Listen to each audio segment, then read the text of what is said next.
Hello and welcome to S4E online classes. Dear student, आज इस lecture में हम लोग अपना करंट इलेक्ट्रिसिटी का नेक्स्ट जो टॉपिक है वो डिस्कस करेंगे। तो जिन बच्चों ने हमारा चैनल सब्सक्राइब नहीं किया है वो जल्दी से जल्दी हमारा चैनल सब्सक्राइब कर लें। व्हाट्सएप ग्रुप में ज्वाइन होने के लिए हमें मैसेज कीजिए इस नंबर पर। चलिए स्टार्ट करते हैं हमारा आज का वीडियो। पिछले लेक्चर में हम लोगों ने क्या किया था, ओम्स लॉ के बारे में पढ़ा था। आज हम लोग क्या करेंगे, ओम्स लॉ की डिडक्शन करेंगे। कहां से? ड्रिफ्ट वेलोसिटी से। तो डियर स्टूडेंट्स, ड्रिफ्ट वेलोसिटी में आपने क्या निकाला था, अगर आपको याद होगा, दैट वी डी जो होती है वो किसके बराबर होती है? E into E divided by M into tau, where tau is the relaxation time. आज इसी रिलेशन को आपने यूज करना है और यहां से आपने क्या करना है, ओम्स लॉ जो है वो वेरीफाई करना है। तो चलिए स्टार्ट करते हैं। जब एक पोटेंशियल डिफरेंस V जो है आप किसी कंडक्टर जिसकी लेंथ L हो और area of cross section A हो उसको अप्लाई करते हो, तो जो करंट उसमें फ्लो करता है वो किसके बराबर है? हमने रिलेशन पढ़ा था I इक्वल टू NEAVD। तो ये वो वाला रिलेशन आ गया। ठीक है फ्रेंड्स, चलिए। लेकिन हमारे पास ड्रिफ्ट वेलोसिटी की एक वैल्यू होती है, क्या? VD equal to E upon M into tau N. देखिए मॉड इसलिए लिखा है क्योंकि यहां पर माइनस E होता है, तो मॉड लगाने से ये सारा का सारा जो है वो पॉजिटिव आ जाएगा। वेयर हमने एक रिलेशन और पढ़ा था, दैट इलेक्ट्रिक फील्ड जो होती है वो किसके बराबर होती है? V अपॉन L के बराबर। V अपॉन L से हमने क्या कर दिया, यहां पर लिख दिया हमारे पास I की जो वैल्यू हो जाएगी वो किसके बराबर होगी? NAE। तो ये आ गया NAE इंटू इंटू यहां पर हमारे पास क्या हो गया, E की वैल्यू V बाय L, तो यहां पर V बाय L आ जाएगा, V upon L into tau N जो हमारे पास यहां पर आ गया। यहां तक आपको समझ होगी। चलिए आगे चलते हैं। आगे ये आ जाएगा NE square tau N upon M into A by L into V potential. ठीक है, तो V हमारे पास है, हम ओम्स लॉ होता है V इक्वल टू I और R, या फिर V अपॉन I जो है वो R के बराबर। हमने क्या किया, V यहां से यहां रखा और वहां से हमने V अपॉन I बना लिया। V अपॉन I हमारे पास यहां तैयार हो गया।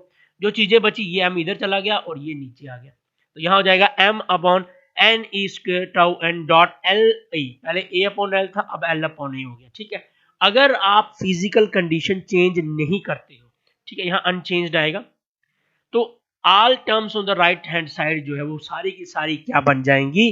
कांस्टेंट बन जाएंगी। तो कांस्टेंट यानी V upon I equal to constant. इसका मतलब ये हुआ जो आपका I है is directly proportional to V हो गया, और आप कह सकते हो V is directly proportional to I। और यही हमारी क्या है? स्टेटमेंट है। This is a statement of the Ohm's law for a conductor. तो यहां से हमने क्या निकाल दिया, ओम्स लॉ जो है वो वेरीफाई कर दिया। इसी के साथ हमारा ये वाला क्वेश्चन जो है वो खत्म हो गया।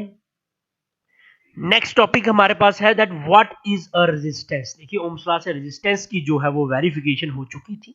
V equal to IR where R is the resistance of the conductor. तो रेजिस्टेंस के बारे में पढ़ेंगे, आखिर ये है क्या। तो resistance of a conductor basically कुछ नहीं है, R जो है वो होती है V अपॉन I के बराबर, हमने पढ़ा था। तो R is the ratio of the potential difference across its end to the strength of the current जो उसके अंदर फ्लो कर रहा हो। ठीक है, तो रेजिस्टेंस की डेफिनेशन मैथमेटिकल में क्या बनेगी?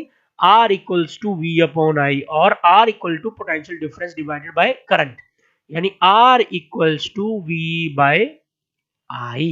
ये इसकी क्या बन जाएगी? डेफिनेशन। और इसको हम एक तरीके से और बोल सकते हैं that opposition in the flow of current is known as resistance. ठीक है कि नहीं, ये भी आप लोग याद कर सकते हो। अगर हम यूनिट की बात करें तो इसकी प्रैक्टिकल यूनिट जो होती है वो ओम लॉ के द्वारा ओम साइंटिस्ट के नाम पर रखी गई है। इसे सिंबल इससे डिनोट किया जाता है। ठीक है, ओम कहते हैं लोग इसे। ठीक है, इस तरह से ओम। ठीक है, याद रखेंगे आप लोग। चलिए आगे चलते हैं फिर।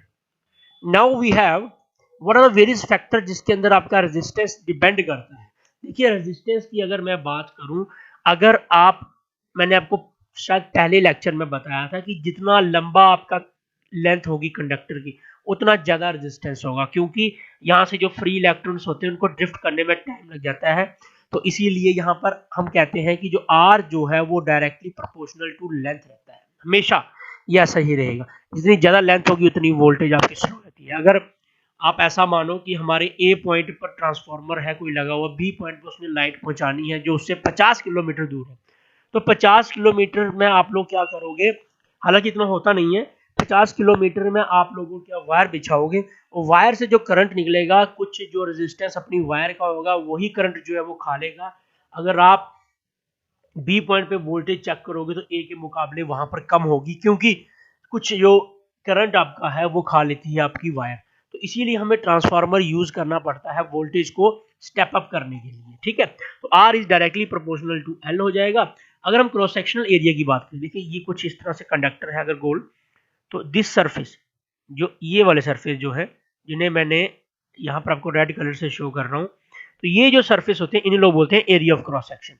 देखिए ये जितना कम होगा उतना रेजिस्टेंस जो है वो ज्यादा होगा।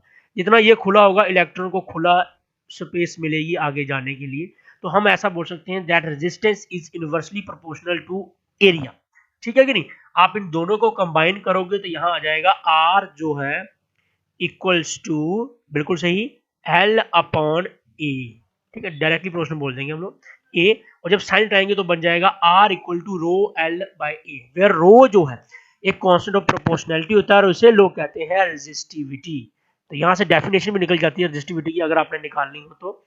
रेजिस्टिविटी की डेफिनेशन क्या होगी, rho equals to R into A divided by R divide A by L. ये हमारी डेफिनेशन निकल जाती है रेजिस्टिविटी की, ठीक है फ्रेंड्स। चलिए आगे चलते हैं। आपके सामने मैंने एक टेबल बनाया हुआ है जिसमें आपको रेजिस्टिविटीज और टेम्परेचर कोफिशिएंट्स जो है बहुत सारे वेरियस मटेरियल्स के आपको दिखाए गए हैं, ताकि आप लोग जो है इन्हें याद रख सके। सबसे पहले सिल्वर है, कॉपर है, गोल्ड है, एल्यूमिनियम है, टंगस्टन है, आयरन है, प्लेटिनम है, लेड है, नाइक्रोम है, carbon, germanium, silicon, glass, hard rubber, sulphur और क्वार्ट्ज जो है वो है। इनकी जो रेजिस्टिविटी होती है वो आपके सामने जो है वो दिखाई गई है। And the temperature coefficients are also given, ठीक है कि नहीं। तो ये आपने यूज कर लेना है, और आपको पता है निकल क्रोमियम जो है वो यूज किया जाता है हीटिंग एलिमेंट्स के लिए, इसीलिए ये आपने याद रखना है ताकि आप लोगों को दिमाग में ये बात रहे। चलिए आगे करते हैं। नेक्स्ट हमारा जो टॉपिक है उसका नाम है दैट कॉम्बिनेशन ऑफ रेजिस्टर्स। देखिए ये भी इंपॉर्टेंट टॉपिक है कि रेजिस्टर की कॉम्बिनेशन पढ़नी है हमने। हमारे जो सिलेबस में बेसिकली हम लोग क्या पढ़ेंगे, सीरीज और पैरेलल, और कुछ न्यूमेरिकल्स जो है वो हमें मिक्स्ड कॉम्बिनेशन के जो है वो सिलेबस में आ जाते हैं कभी कभार, ठीक है। तो चलिए स्टार्ट करते हैं हमारा कॉम्बिनेशन ऑफ रेजिस्टर्स। तो सबसे पहले हमारे पास है रेजिस्टेंस इन सीरीज। देखिए रेजिस्टेंसेस को आप लोग are set to be connected in series जब वो ज्वाइन किए गए हो एंड टू एंड। अगर आप ध्यान से देख पा रहे हो तो यहाँ रेजिस्टेंस 1 लगा है, रेजिस्टेंस 2 लगा है, रेजिस्टेंस 3 लगा है, और साथ में लगी है हमारे पास एक बैटरी जो इसे सप्लाई दे रही है, और सभी की वोल्टेज अलग अलग है V1, V2, V3, ठीक है।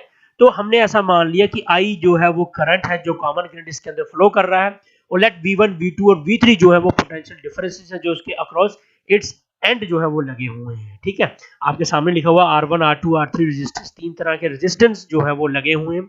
V1, V2, V3 उनकी क्या है, पोटेंशियल्स हैं, और बैटरी हमारे पास लगी हुई है एक जो करंट हमें I सप्लाई कर रही है। चलिए आगे देखते हैं क्या होता है। अकॉर्डिंग टू ओम्स लॉ हमारे पास डेफिनेशन होती है V equals to I into R, but I यहाँ पर हर केस में कांस्टेंट है, लेकिन R डिफरेंट है और V हमारे पास भी डिफरेंट है।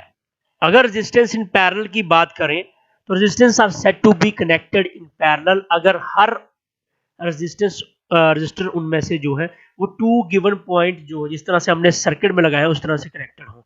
Thus the potential difference across each of the resistance will be same, यानी आपको पोटेंशियल डिफरेंस जो प्रोवाइड हो रहा है वो सब रेजिस्टेंस में जो है वो सेम होना चाहिए। चलिए फिगर जो मैंने नीचे बनाई है देखेंगे एक बार, इसमें पैरेलल कॉम्बिनेशंस आपको दिखाई दे रहा होगा। चलिए देखते हैं कैसी है।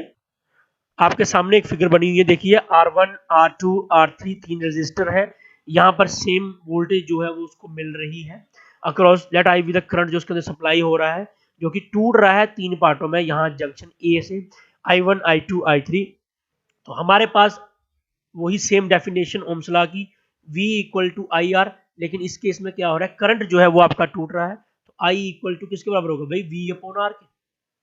तो I1 की वैल्यू निकालनी होगी V बाई R1, I2 की V by R2 and I3 की V बाई R3, ठीक है कि नहीं। इसी तरह से सिमिलरली आगे क्या करेंगे हम लोग, आगे हम लिखेंगे या इस केस में जो I टोटल है हमारा वो निकलेगा जब हम तीनों को प्लस करेंगे। तो तीनों की हमने वैल्यू लगा दी, V equal to I equal to V1 by R1 plus R2 plus R3। तो R हमने दोबारा इफेक्टिव रेजिस्टेंस जो है मान लिया ऑफ द पैरेलल कॉम्बिनेशन का। इस केस में भी जो I होगा वो आपका किसके बराबर होगा भाई, V अपॉन R के बराबर होगा। तो इन दोनों इस इक्वेशन में आपने ये वाली वैल्यू पुट कर देनी है। इससे क्या होगा, वी आपका कैंसिल हो जाएगा, तो 1 अपॉन जो आर होगा वो किसके बराबर आ जाएगा, 1 upon R1 plus R2 plus R3। तो एन रेजिस्टेंस के लिए क्या होगा भाई, एन टाइम आप रेसिप्रोकल ऑफ ऑल रेजिस्टेंस जो है वो प्लस कर लोगे, आपके पास इक्विवेलेंट रेजिस्टेंस जो है वो आ जाएगी। Thus we have found that reciprocal of total resistance of a parallel combination resistance is equal to the sum of the reciprocal of their resistances। यानी आप सब रेजिस्टेंसेस का रेसिप्रोकल करके उनको ऐड करोगे, आपके सामने क्या निकल जाएगा, आर इक्विवेलेंट जो है वो फाइंड आउट हो जाएगा। तो इसी तरह हमने आज पढ़ा resistance of series and parallel और इंडक्शन ऑफ ओम्स लॉ जो है वो हमने कर लिया। तो dear students, thanks for watching our video. Please अगर आप लोगों ने सब्सक्राइब नहीं किया है तो जल्दी से जल्दी यूट्यूब पे चाहिए हमारे चैनल को सब्सक्राइब कीजिए। आप हमें फेसबुक पे ऐड कर सकते हैं, ज्वाइन कर सकते हैं, टेलीग्राम में हमें ज्वाइन कर सकते हैं, आप हमें इंस्टाग्राम में ज्वाइन कर सकते हैं। S4E क्लासेस टाइप करने के बाद व्हाट्सएप में ऐड होने के लिए आप हमें इस नंबर पे जो है वो टेक्स्ट कर सकते हैं। Till then, thank you for watching our video. See you in next video. Bye bye.